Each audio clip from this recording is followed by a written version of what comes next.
Father, we want to thank you this evening that we can come together and to study the Gospel of John.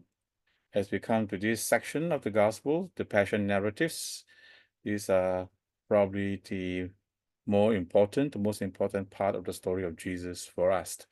We ask you, Lord, that you help us and learn something, and that we will then be our minds and being expanded, our hearts, Lord, and be encouraged, and our commitment be and deepened to serve you and to always do your will, follow you. We ask you, Lord, to be with us as we study your word this evening. In Jesus' name we pray. Amen. All right, tonight we're going to do John chapter 18 and 19. We are probably not going to finish the whole 18 and 19, and too much of material to cover. We will see what we can do, and then next week we'll continue the second half of these two chapters. All right. Now, then, of course, this and section is what we call the passion narratives, and the story of the arrest, the betrayal, the arrest, the trial, and death, and crucifixion and burial of Jesus. Okay, because it's such an important part and of the gospel. These stories are related by all four gospel writers: Matthew, Mark, Luke, and John. And as in we have probably noted that Matthew, Mark, and Luke usually share much of the same stories in parables, in teachings, and miracles. John is slightly different, and he focuses on and events and even teachings that's not found in the other three gospels, and he ignores the demon and possession deliverances. He then and ignores the many short sayings and short parables that's found in the other gospels, but he has a long discourses, long teaching, and focus on certain key elements. But when it comes to the story of the passion narratives, uh, definitely there will have to be a lot of overlap. But still, we find there are still very interesting distinctions that is found in John, and John omits certain things, and John adds certain things. Of course, there's also a lot of overlap. First, so let me then give you a little preview and of the things that John has in common.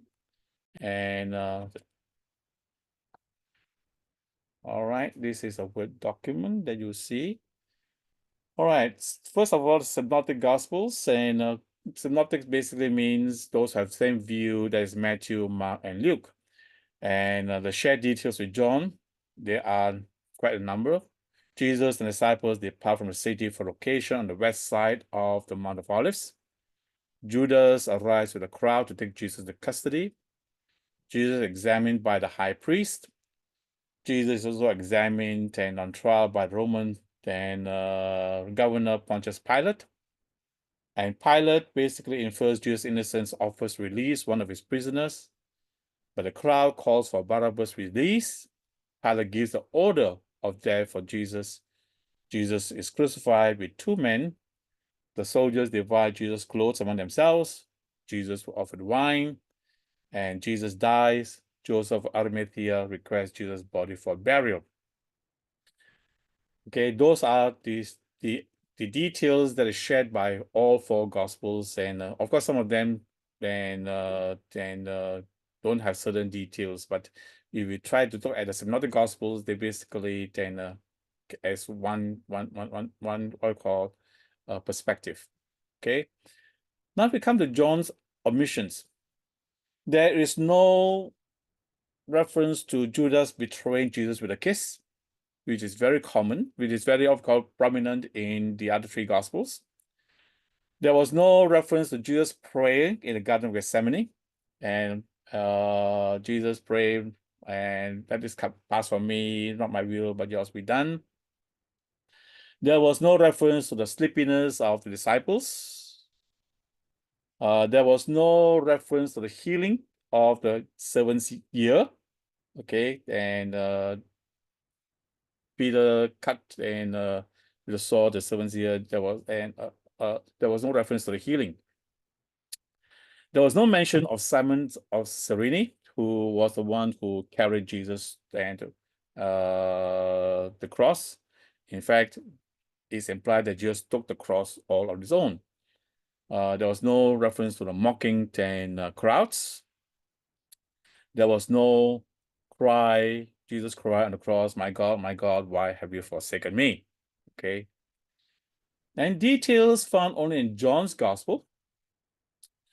The Roman soldiers falling to the ground and arrest scene when Jesus identified himself.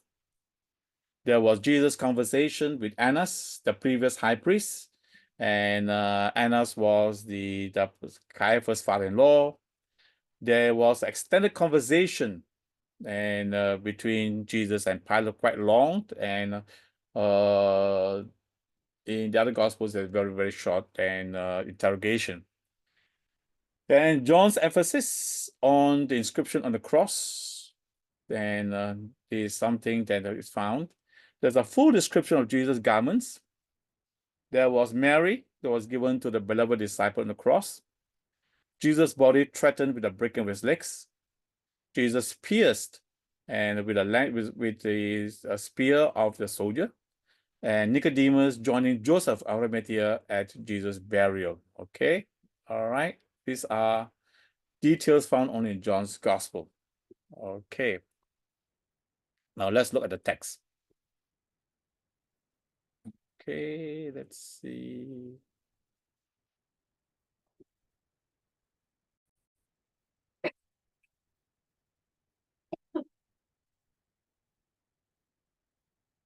All right, chapter 18 begins and after Jesus has finished praying, that is then chapter 17, that is not the Garden of Gethsemane prayer. All right. Jesus and earlier then when he finished praying, he left the disciples, he crossed the Kidron Valley. John's account and would indicate that Jesus and then in all the Gospels accounts, Jesus celebrated the Passover and the Passover meal. It is not then so clear in the John's Gospel, but it seems clear that it was a Passover meal. And in the Passover, after the Passover, one of the requirements of people celebrate the Passover is that they have to stay within Jerusalem. They cannot go back, and they must stay within Jerusalem. They have to spend the night there in Jerusalem. However, during the Passover festival, Jerusalem is overcrowded, and it's impossible, really, really difficult and really impractical for everybody to stay in the city. So for that time, and during the festival, the legal limits of Jerusalem is expanded. So you can say this is the greater Jerusalem area. So the villages surrounding and the city is considered part of the city. So people can go out and there would be less people in the city itself, and they would be able to find places and around. So Bethpage, for example, would be a village that they were able to go. But Bethany is outside the legal limits. Now, Bethany, and we all know from other accounts, could be said to the place that Jesus frequently will go. That's the place where Mary and Martha was. And Jesus, when they come to Jerusalem, would always stay the night. He won't stay in Jerusalem, but he'll stay over at night in Bethany. But Bethany is beyond the legal limits. So they were not able to go back to Bethany. They have to stay within the area. However, Jesus and for very obvious reasons. I think he preferred not to be in the city itself, and there are a lot of reasons for it. Some of them practical, then some of it, and for security reasons and things like that, he decides to go to the outer limits, and so he crossed the Kidron Valley. The Kidron Valley is the one on the west side, and it called the is the called it called it is a valley. Actually, the name Kidron Valley is the winter flowing valley. There's a wadi. Wadi is a kind of a desert stream that is only filled with water during the winter, but in the summer months and in the other months it is dry. So Jesus crossed the Kidron Valley and stayed there. And on the other side, and there was a garden. Now, if you have went to Jerusalem and you look up the hill, there's where what I call the Mount of Olives is. You can see there's a valley down. You go down, there's an olive, what we call garden there. And then you go to the valley and then you go up to the Temple Mount. And so that is basically the place where disciples and where Jesus and went the disciples to this place, the garden.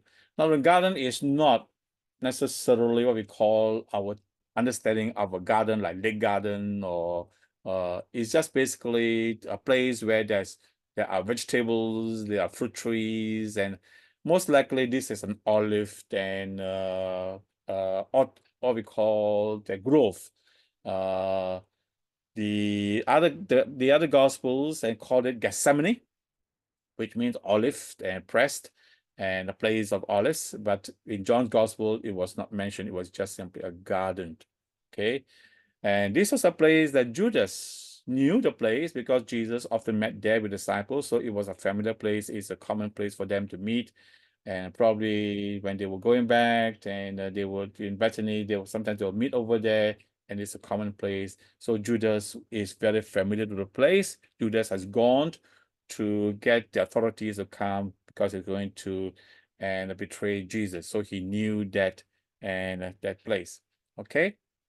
Now, so in verse 3, Judas come to the garden and guiding a detachment of soldiers and some officials, temple police, and probably would be a better translation, from the chief priests and the Pharisees. They were carrying torches, lanterns, and weapons. All right. Now, then some read in such a way that Judas came as and was given authority. He was was in charge of the text.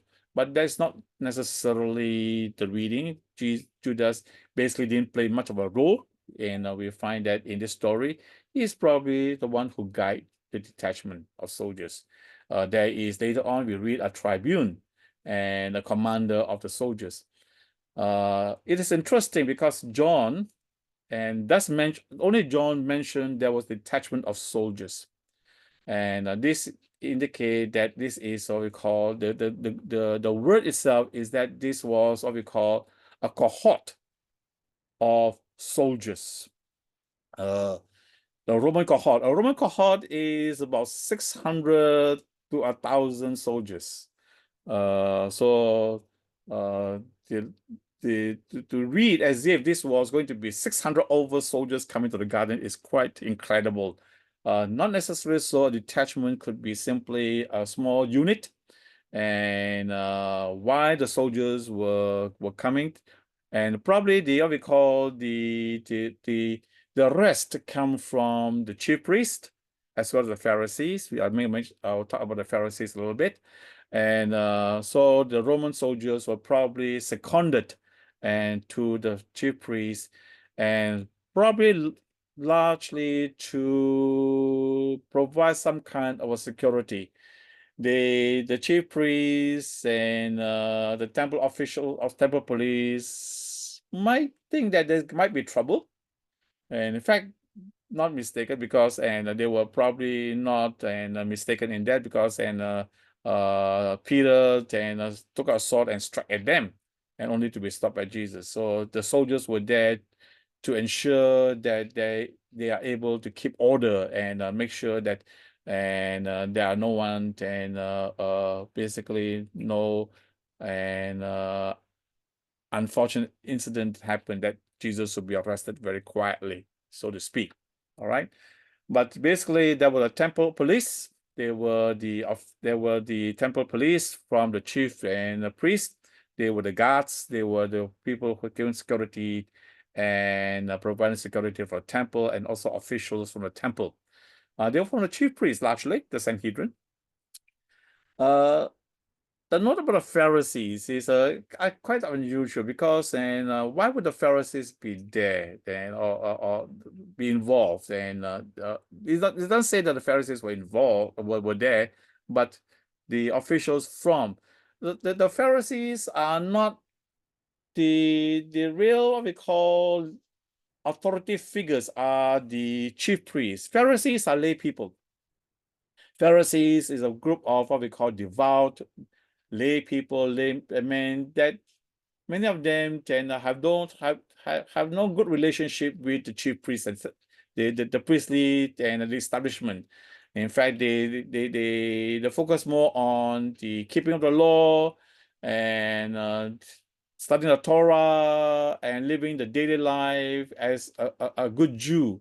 Whereas the priests are more involved with what we call the religious elements and of sacrifice and all that. But Jesus probably then have, in many, many occasions, have offended the Pharisees, called them all kinds of things, and disagreed with them. Then, so, uh, so, and unlikely what we call then cooperation between the chief priests and the Pharisees is almost like, if you look at a comparable situation, is like the government and opposition, say, and so you have those who are in the government and those who are the opposition, and they came together because they have a common cause in trying to get rid of Jesus. And so, and but the very note that Judas came guiding a detachment of soldiers, and which are Roman soldiers, Gentiles, officials, temple police from the chief priests, and John probably and wants to make a very important theological point, that at the when the hour came, and it was the entire world, and represented by both the Roman Gentiles and the Jewish authorities, the Jews and the Gentiles coming to arrest Jesus, and with soldiers. And they were carrying torches, lanterns, and weapons. Some have wondered why is that, why this is why they're carrying torches, and probably, even though they were what we call, not everybody would be carrying torches and lanterns, because they'll be this is during the Passover time, and the Passover time there'll be a full moon, and a full moon that is not going to be a very dark night. But it makes sense that in a grove, in olive grove, where there are a lot of trees, there's a lot of shadows and all that, having lanterns and torches is understandable. So they were carrying torches and lanterns and all that. Now, one of the important theme that we find in John's gospel is that Jesus is always ahead of everybody. Jesus is always in charge. Jesus, knowing all that's going to happen to him, he always take initiative. He was never caught unaware.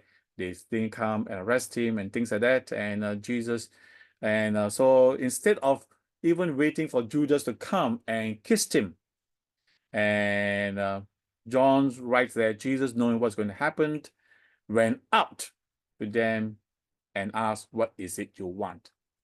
So whether probably Judas did kiss Jesus and all that, and but for John is irrelevant to his purpose. He wants to show that Judas is not the one who is holding initiative. The betrayer is not the one who is going who will be what we call and the initiator of the whole thing. Jesus is the one. He knows what is going to happen to him.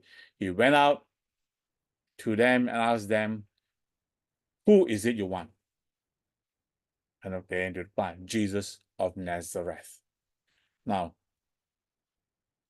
Jesus is a very common name. So when the authorities come to which Jesus, so they have official Jesus, the one from Nazareth. And so And Jesus says, I am, or I am he. Okay. And there was a kind of a parenthesis, Judas traitor was there standing with them. And when Jesus says, I am, they drew back and fell to the ground. Very interesting and detail here is all kind of taken back. They fell to the ground. Uh, why that happened? And probably it was something that they didn't expect. And so there is probably some kind of theological and symbolism here. Jesus says, I am, and says the word I am,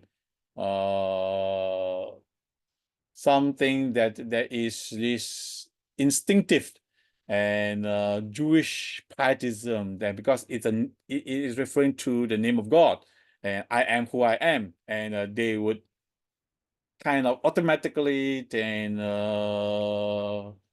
prostrate themselves, okay, and fall to the ground. And because it is like when certain people and very religious people, when you say certain words, they cross themselves, and it kind of automatic kind of a thing. But it was a temporary thing, and so then it was a kind of, but probably the idea is that and Jesus here is one that comes and that is I am, and the people fell back, okay, and drew back and fell to the ground. Again, Jesus asked them, who is it you want? Very calmly. Say, Jesus of Nazareth, they said. And Jesus answered, I told you that I am. Okay, I'm he. Okay. If you are looking for me, then let this man, that he's referring to disciples, let them go. And this happened so that the words he spoken were fulfilled. I have not lost one of those you gave me. In the prayer in chapter 17, I think verse 12, it says, except for the one who then is doomed to destruction, I've not lost any of them. So this is referring to that kind of, and Jesus, the words that he had spoken be fulfilled. Then Simon Peter, who had a sword, drew out and struck the high priest's servants, and cutting off his right ear. The servant's name was Malchus. In all the other three gospel accounts, and it was just mentioned one of the disciples drew a sword and cut the high priest's servant's ear. It's only John's gospel that identified that this person was Simon Peter. Interestingly, okay, and also give the name of the servant Malchus. Okay, only John's gospel identified that the culprit is Simon Peter. And Jesus commanded Peter, put your sword away. Shall I not drink the cup that the Father has given me? All right. So this is referring. So even though there was no reference, what we call, to the Garden of Gethsemane, Jesus praying in the Garden of Gethsemane, Jesus probably was praying in the Garden of Gethsemane, and but John doesn't mention that, because I think here John wants to portray the whole serious event as Jesus. This is Jesus' glorification. This is Jesus being lifted up, and this is Jesus' time of glory. This is his hour, and going to the God after the high priestly prayer and praying that detract from that emphasis that he wants to have. But here is a clue that and shall I not bring the cup that the Father has given me, and let us, with reference to that Garden of Gethsemane, said, Father, let this cup pass from me, but not my will, but by you, but your will be done. Okay, so there is a kind of a backhanded and indirect reference to that incident. Then the detachments of soldiers, Roman soldiers, with his commander, there's a tribune, and Kiliakros, and that is the commander is called the commander of 1,000, and the Jewish officials, the Jewish police, and arrested Jesus. Okay, so this is definitely referring to two groups, and so the soldiers and the commander and the Jewish, but probably they didn't take him to Pilate. So the very fact they took it to then Annas, would mean that the main what we call then actors, the temple police and the Roman soldiers are basically security backup and make sure that they put down any kind of resistance and that they might encounter. All right. So they bound him and brought him first to Annas, who is the father-in-law of Caiaphas, the high priest for that year. Annas was a high priest earlier. He was a high priest for about 10 years. And if you look at Luke's gospel, Luke mentioned that he was born during the time of Annas and Caiaphas. And he was deposed and probably about 15 years ago and by the Roman governor for certain things. And the Roman governor has the authority to appoint and depose and appoint and a new what we call and high priest. But Annas is a very powerful person, even though he was deposed and no longer or called, made to retire, forced retire. He is the head of the family and of the high priest and very influential and powerful family, like what we will call the godfather kind of a figure. Because we know that after he retired, not only his son-in-law, but at least four or five of his own sons and even grandson became high priest and in turn. So he is the patriarch of that high priestly family. And so he is still kind of the godfather of the whole. He is the what we call, even though the Roman governor has a right to depose and appoint, he knows that in reality he has to work within the certain what we call confines, and he cannot appoint anyone else. He can depose somebody, but it has to be replaced by somebody from that family. So this is a powerful family, and they brought him to Annas, and he is what we call the high priest emeritus. And in the Jewish culture, in the Jewish what we call eyes, he is still popular, and he is still in the eyes legitimate. And the Jewish people resented the way that the Romans can and sack and appoint and sack and high priests. And as far as they're concerned, Anna's still very powerful. He is the power behind the high priestly and council, so to speak, or chief priest councils. He's the father-in-law, the high priest for that year. Now, of course, Caiaphas is not just that year, but Caiaphas was high priest for quite some time. Remember, Caiaphas was the one who advised the Jewish leaders it was good for one man to die for the people. That was much earlier in John's account that Caiaphas and they will say that the leaders, the Sanhedrin, what are we going to do? And we're going to do something. And Caiaphas says, yeah, I think we have to, for the good of the nation, and so someone had to die for the good of the nation. Probably there were in the Sanhedrin and some misgivings because some of them privately would have what we call and know that some of the high officials are jealous of Jesus or they're intimidated by Jesus, and they are attracted to some of Jesus' teachings and Jesus' influence and all that, and also they have their own and they know how it's popular with the people. So they are not very sure about what to do with Jesus. And so Caiaphas basically says, well, for the good of the nation, for the greater good, you may not like it, and you personally may find distasteful, but for the good of the people of the nation, he has to die. And sometimes we find that this kind of advice is quite common in a lot of situations, and whether it's a death or in a company or even in a church or things like that, someone got to go for the good. He didn't deserve to be. He didn't be sacked. He didn't deserve to be called to be asked to retire. But for the good of the company, for the good of the people, for the good of the church, he has to go. All right. That's kind of advice very sinister kind of advice. And all right, now the thing goes to Simon Peter. Now Simon Peter and another disciple was following Jesus. In other three gospels, it was mentioned that Simon Peter was following Jesus from a distance.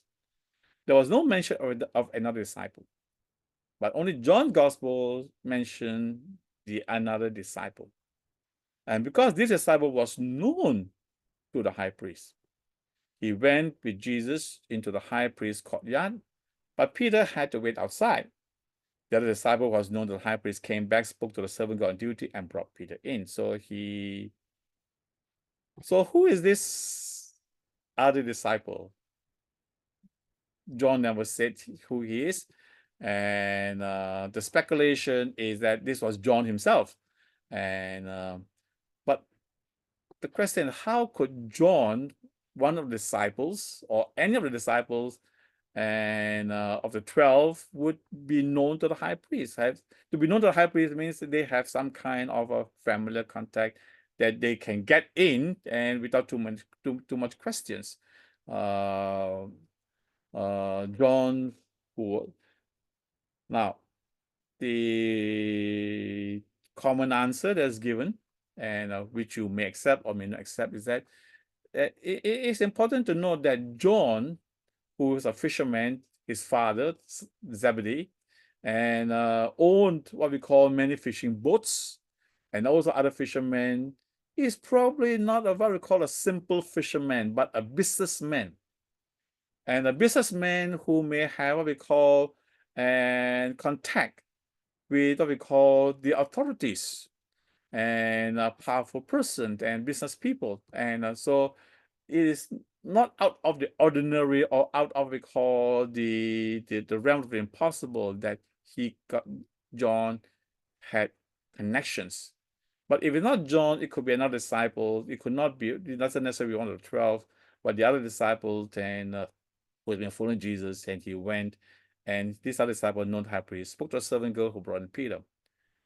Now, this servant girl, who was probably the one in charge of the gate, and you are one of the 12 disciples, are you? And she says, no, I'm not.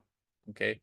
And it was called only what we called and detail mentioned found in John's gospel, and the servants were all standing around the fire to keep themselves warm. Peter was also standing warm himself there. But the reference that it was called is only found in John's gospel. Now, going back to the main story. Meanwhile, the high priest questioned Jesus about his teaching. And Jesus replied, I have spoken openly to the world. I've always taught in the synagogues and temple where the Jews come together. I've said nothing in secret. Why question me? Ask those who have heard me. Surely they know what I've said. Now, a little explanation about this situation here. In the Jewish trial of those days, and the proper procedure is never direct questioning of the accused. Witnesses are brought in, and that is what you'll find in the accounts in the other three gospels. They were what we call, and there's no direct questioning of the what we call the accused. Witnesses for the accuser, witnesses for the defense are called in, and if more than one witness and things like that, and agree on the testimony, what we call, then the facts are basically established. There's no direct questioning of the accused. That is not proper procedure. Okay, and so in that sense, when the high priest Annas questioned Jesus' disciples and his teaching, and probably he was asking about, maybe they know his public teaching and all that, and but he was asking about any secret teaching and any kind of things that he will use to incriminate, and that's not proper procedure. And Jesus basically replied, I've spoken openly in the world. I've taught in the synagogues, in a temple, where all the Jews come together. I said nothing is secret. Why you question me? This is not proper. Ask those who heard me. Ask the witnesses. Surely they know what I've said. In effect, Jesus is challenging the high priest, and whether this was really the actual trial or the pre-trial, there is a lot of discussion about that. But Jesus basically put the high priest and in his place. He said, you are not following for proper procedure. If you want to conduct a proper trial, ask the witnesses. Why ask me? Why question me? Surely they know what I've said. When Jesus said this, one of the officials nearby and was offended, slapped him. Is this the way you answer the high priest? He demanded. And Jesus very calmly said, you have said something wrong, testify to what is wrong. But if I spoke the truth, why do you strike me? Okay. So in that sense, the Annas and find that he could not get anything out of the from Jesus, so he bound him, sent him bound to Caiaphas, the high priest. Now, meanwhile, Peter was still standing there, warming himself, and so they asked him. So the some of the people asked him, "You're one of the disciples, aren't you?" He denied it. I'm not. And one of the high priest servants, who was a relative of Malchus, whose ear Peter had cut, challenged him, didn't I see you in the garden? And Peter denied it. At that moment, the rooster began to crow. Now, it's interesting to note that in all, let's see, this is all called synopsis. Okay. Let me see. Jesus and Sanhedrin. Okay.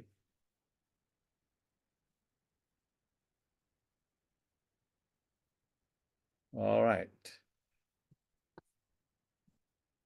In Matthew and Mark, then I don't think it was in Luke. It was the whole thing was never in Luke's gospel. But when the cock crowed, Jesus went outside and wept bitterly. He broke down and wept. But in John's gospel, there was no mention about Peter weeping. Okay, and so it's kind of interesting how John omitted that, I would think, significant detail, but it doesn't serve his purpose. So basically, then the Jewish leaders took Jesus from Caiaphas to the palace of the Roman governor. So the whole trial in the Sanhedrin is omitted. Okay, and took from Annas to Caiaphas, and there was supposed to be a trial, and in by Caiaphas, where you are the witnesses saying he did these things, he said this thing, he said this thing, he did, and finally he said, and are you the Son of God? Are you the Messiah? And so then trying to get him to blaspheme. That whole section is omitted in John's Gospel, because as far as John is concerned, the chief priests had already decided that he going to die. They already decided. Caiaphas already decided. So why waste time going to all that? And Annas, the what we call the father-in-law, to try to get some kind of grounds and that he can introduce, then failed to get that. And so anyway, they are really determined, and they took Caiaphas to the Roman governor. Now it was early morning. How early is it? It's very common and note that Romans, governors, senators, and all these things began the day, their work very early in the morning, and even before dawn, from the what we call the different watches of the night.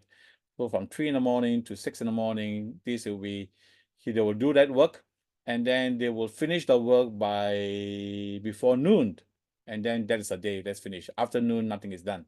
Probably because it's too hot It's true they want to have other leisure kind. So the main business of the day is done in the morning. So very early in the morning, even before what we call then sun and what we call the sunrise. But now it was early morning. In order to avoid uncleanness, they did not enter the palace because they wanted to eat the Passover. So Pilate had to come out, ask them, what charges are you bringing against this man? Now, the very fact that they already had Roman soldiers going to arrest Jesus, there must be some kind of a collusion between Pilate and the chief priest. They already have decided that this was a man that they're going to arrest and things like that, and they will cross up some kind of tacit or some kind of agreement, oral agreement, and all that. And but somehow here something happened that then Pilate asked, "What charges are you bringing against this man? Why did they say that?"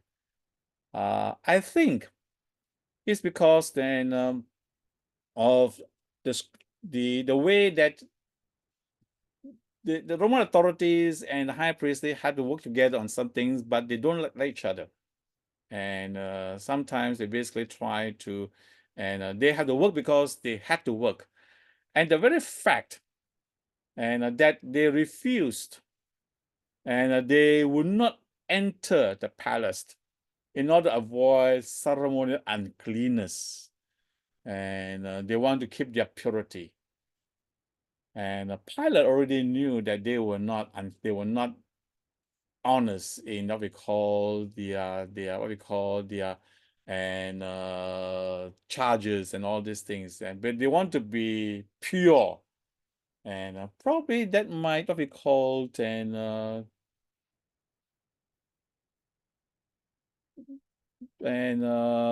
people off and or then put off and Pilate, and so he comes out.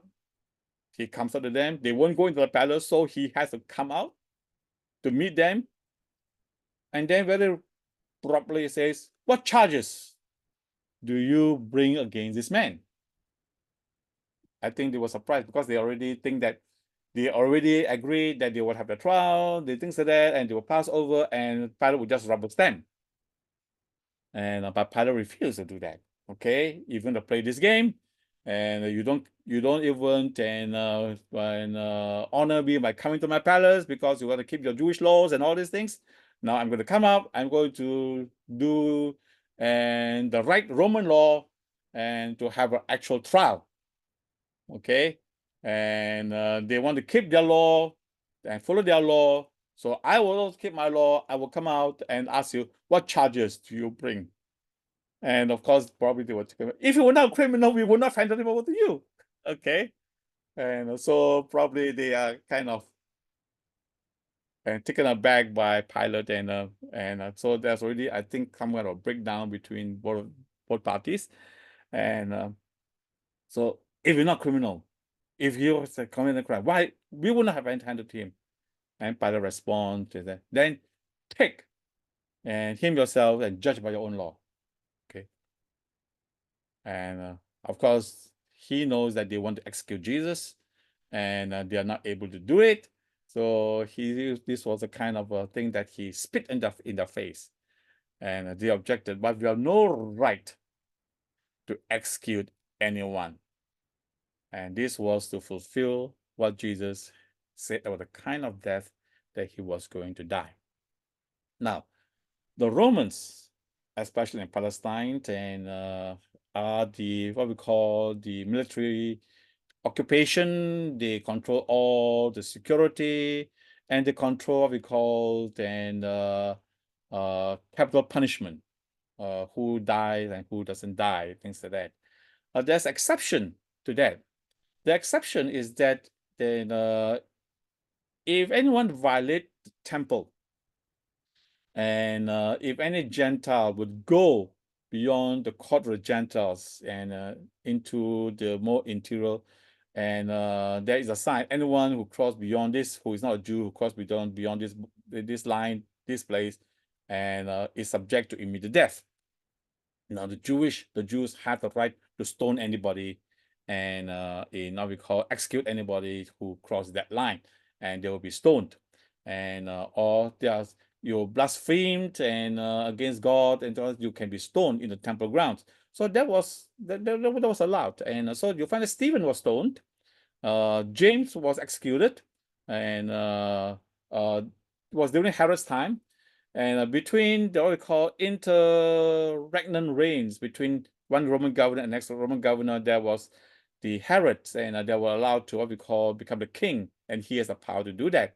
So then, but in all other times during Roman occupation and execution by crucifixion, the cruelest form or the most extreme form of punishment is only possible by the Roman authorities. Now, brings up a very interesting question, and why didn't the Pharisees simply or the centurion stone Jesus? They could have executed Jesus there and then and stoned him because he committed blasphemy, and would have stoned him. But stoning Jesus doesn't seem to satisfy probably their demands, and they want Jesus to be executed publicly. They want him to be crucified. They want him to be executed in that sense because there was understanding whoever is crucified, and they understand this, the Old Testament, and hang on the tree is come under the curse of God. And they want Jesus to be executed in that way. So this is this took place to fulfill what Jesus said about the kind of death that he was to die when he will be lifted up, the crucifixion. So Jesus already knew that they are going to crucify him. And for him is his lifting up, his glorification. For the Jews, for the Jewish leaders, that would be the only way they were satisfied that they don't want Jesus to die as a martyr. Someone who is they want Jesus to be publicly vilified, false prophet, and condemned to death, abandoned by God, hanging on the cross. So they say that, and we have no right to execute anybody. That Pilate then went back inside the palace, summoned Jesus, and asked, "Are you the king of the Jews?" Probably that was the first charge that they came up and the Pharisee, the Sanhedrin accused Jesus of what we called revolt against a political. It was a political charge. The idea that they to accuse Jesus of blasphemy or religious purpose and things like that won't cut with the Romans, because that is a that's a Jewish religious issue, and blasphemy doesn't entail what we call capital punishment, but to become what we call danger, or what we call threatening the Roman Empire, to call himself a king, and to lead a revolt. So that probably is what they were saying. So they asked Pilate came back to Jesus and said, "Are you king of the Jews?" And Jesus said, "Is that something that you found out, or the others talked to him about?" And Pilate was kind of, "Am I a Jew? Your own people, your chief priests handed me over to you. What is it you have done? Are you a king?" Jesus answered, "My kingdom is not of this world. If it were, my servants would fight to prevent my arrest to Jewish leaders. But my kingdom is from another place. I'm a different kind of a king. I have a different of a kingdom." "Ah, you're the king then," he said. Jesus answered, "You say that I'm a king. The reason I was born and came to this, that's for the truth. Everyone on the side of truth listens to me." So this is going away from the politics. This is going to religion. This is going to some kind of spirituality. And I think Pilate basically retorted, then when Jesus says everyone, so this on the truth side of the truth listens to me, Pilate said, "What is true?" He retorted. So anyway, he went out again to the Jews gathered there. I find no basis for a charge against him. He is not a political threat. He is not what you frame him to be or decide to be. I question him.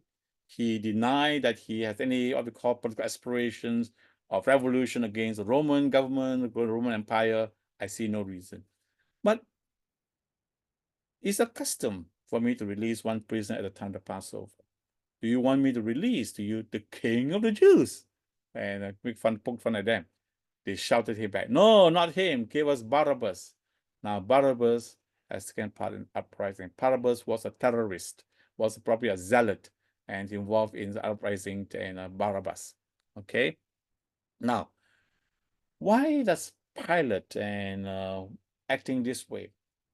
From what we find about Pilate, okay, is that he was a rather cruel, a rather selfish, a rather manipulative and a governor, and a cruel particularly, and but he had probably been in governor at this time for about 7 years now, and he was appointed. See, the Judea is one of the provinces that is considered what we call troublesome. In the Roman Empire, and senators are usually appointed as governors in some of the major provinces like Syria, like Egypt, like Gaul, where the governorship is a way to enrich yourself.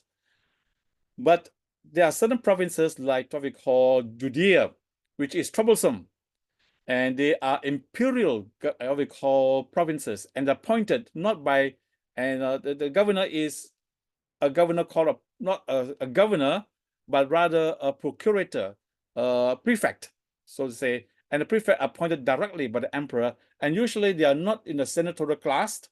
They are a class lower called the equestrian class, and Pontius Pilate is of this. And he probably got his position because of his mentor, Sejanus, who was a favorite of the emperor and who was the head of the Praetorian Guard, the Imperial Guard. But during this time, Sejanus somehow fallen out of favor, and he was executed. And so he's what we call his sponsor, and fell out of favor, and now his position is rather precarious. He doesn't have, and his position there is a little bit, and the Jews leadership has sent delegations to the emperor to complain about Pontius Pilate, and so far nothing is done. But he knows that, Pilate knows that he despised the Jewish leadership, but he knows that he has to pacify them in a certain way, a very very what we call and careful situation. So he offered them. I find no basis to execute this man, but it's a custom for me to release one prisoner and over the Passover. Do you want me to release you, the king of the Jews? But the people shouted back, no, not him. Give us Barabbas. Barabbas had taken part in an uprising, and he was a terrorist. In Matthew's Gospel, and if you look at the Matthew Gospel, okay, where is Peter's denial? Okay, the Pilate and the trial before Pilate.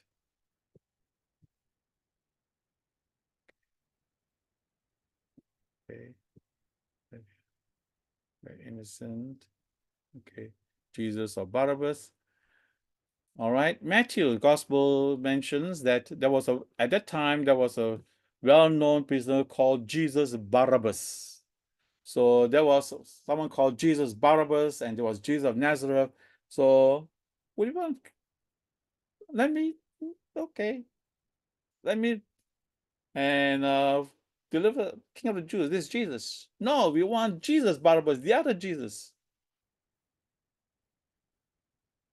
And for John, this shows very clearly the kind of what we call and evilness of the people preferring and terrorists.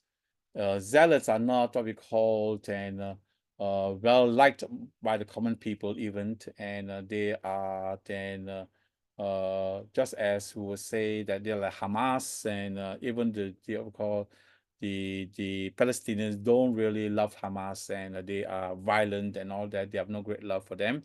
And so the Jewish people tend no great love for the zealots, and they are terrified of them because they do kill innocent people. Anyone who is suspected of it, they will without trial and would execute them, would assassinate them. And Barabbas was one of them, one of the violent people, and they prefer Barabbas to be released rather than Jesus of Nazareth. Okay. All right, I think we stop there. Okay. And it's a nice place to stop. I probably plan to go a bit further, but I think it's 9:30 now. So chapter 19, chapter 18 done. Chapter 19 we will take up, continue next week. Okay.